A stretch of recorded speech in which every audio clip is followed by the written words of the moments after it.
கர்த்தருடைய பரிசுத்த நாமத்துக்கு மகிமை உண்டாவதாக. இன்றைக்கான வசனம் ஆதியாகமம் 12ஆம் அதிகாரம், அதில் இருக்கிற 2ஆம் வசனம். நீ ஆசீர்வாதமாய் இருப்பாய். ஹல்லேலூயா.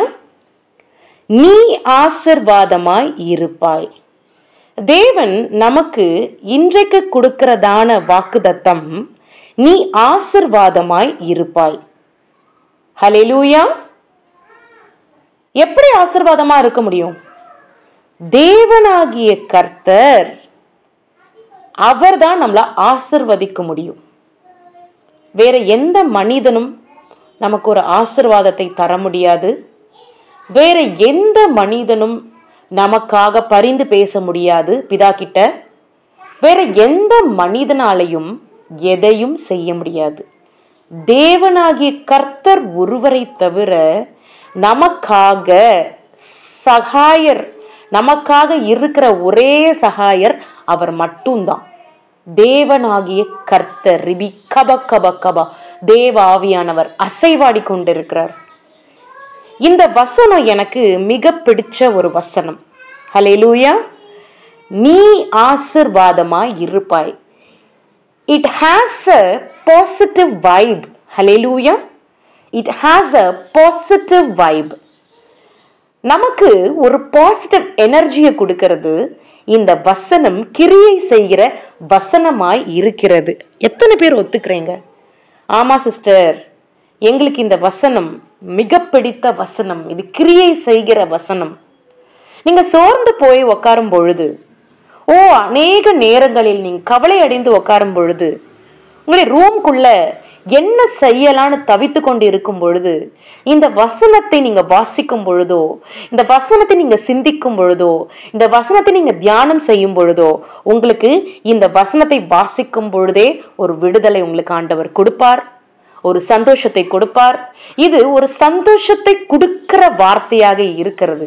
தேவனுடைய ஒவ்வொரு வார்த்தைகளும் சந்தோஷம் கொடுக்கிற வார்த்தைகளாய் இருக்கிறது. எந்த மனிதன் பார்த்து சொல்ல முடியும்? பெற்ற தாய் தகப்பன் சொல்ல முடியுமா? நீ ஆசீர்வாதமாய் இருப்பாய். It has a confirmation. அது ஒரு உறுதிப்படுத்துகிறதான வார்த்தையாய் இருக்கிறது. அருமையான தேவ பிள்ளைகளே, அது ஒரு உறுதிப்படுத்துகிற வார்த்தை. ஹல்லேலூயா. தேவன் உங்களோடு கூட இருக்கிறார். கர்த்தர் மிகவும் நல்லவராய் இருக்கிறார். எந்த மனுஷன் ஒரு கேரண்டி கொடுக்க முடியும்? நீ ஆசீர்வாதமாய் இருப்பாய் அப்படின்னு சொல்லி எந்த மனிதன் கேரண்டி கொடுக்க முடியும்? கர்த்தர் ஒருவரை தவிர. கர்த்தர் மாத்திரம்தான். ஏன்னா உங்களுடைய சரீரத்தில் இருக்கிற ஒவ்வொரு அவயங்களையும் அவர் படைத்திருக்கிறார். உங்களை உருவாக்கின தேவனால மாத்திரம்தான் இப்படி ஒரு ஸ்டேட்மெண்ட்டை கொடுக்க முடியும். நீ ஆசீர்வாதமாய் இருப்பாய். ஹல்லேலூயா. கர்த்தர் உங்களோடு கூட இருக்கிறார். அருமையான தேவ பிள்ளைகளே, இதுல இந்த வசனத்தை பார்க்கும் பொழுது இதை உங்களுக்கு சொல்லியே ஆகணும். தேவன் எவ்வளோ பாசிட்டிவ் காரியங்களை சொல்லி இருக்கிறார். ஹல்லேலூயா. அது மாத்திரம் கிடையாது, தேவன் அன்பாகவே இருக்கிறார். யெஷுவா அவருடைய ஜீவனையே கொடுத்திருக்கிறார். அன்பை ப்ரூவ் பண்ணிட்டாரு. அன்புனா இப்படிதான் அன்புன்னு சொல்லி நமக்கு காட்டி கொடுத்திருக்கிறார். ஹல்லேலூயா. நமக்கு தெரியப்படுத்தி இருக்கிறார்.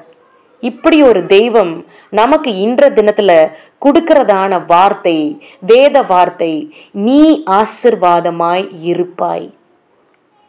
ஹல்லேலூயா. இதை விசுவாசிக்கும் பொழுது, இந்த வசனத்தை விசுவாசிக்கும் பொழுது, உங்களுடைய இருதயத்தில் நீங்க இதை உள் வாங்கிக்கும் பொழுது, தீர்க்க தரிசன வார்த்தைகள்னா என்ன? தீர்க்க தரிசன வார்த்தைகளை விசுவாசிக்கும் பொழுதுதான் அந்த வார்த்தை கிரியை செய்யும். இப்படியாக எழுதப்பட்டிருந்த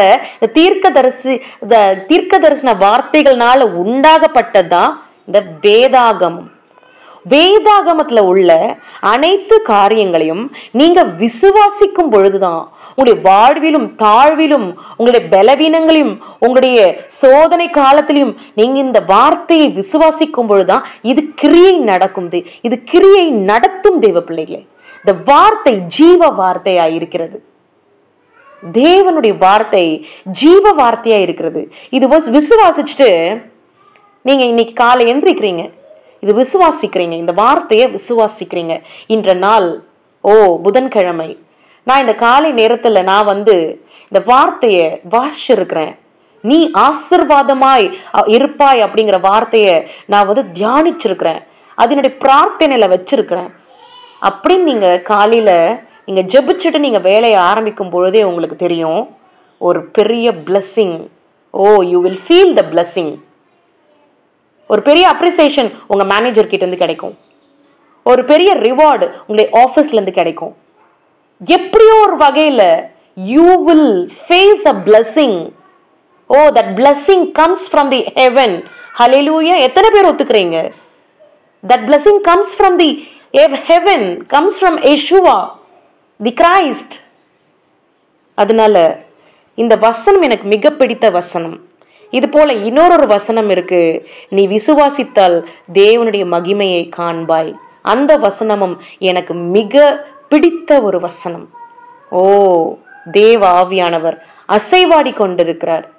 கர்த்தர் உங்களோடு கூட இருந்து பெரிய காரியங்களை செய்ய அவர் வல்லவராய் இருக்கிறார். அருமையான தேவ பிள்ளைகளை, தினம்தோறும் ஆண்டோரோடு கூட நிலைத்திருக்கும் பொழுது, வாழும் பொழுது நிச்சயமாகவே ஆண்டவர் உங்களை உயர்த்த வல்லவராய் இருக்கிறார். அந்த உயர்வினுடைய அவுட்புட் தான், ரிசல்ட் தான் ஆசீர்வாதம். ஹல்லேலூயா. கர்த்தர் நல்லவர். இயேசுவின் ரத்தம் ஜெயம்.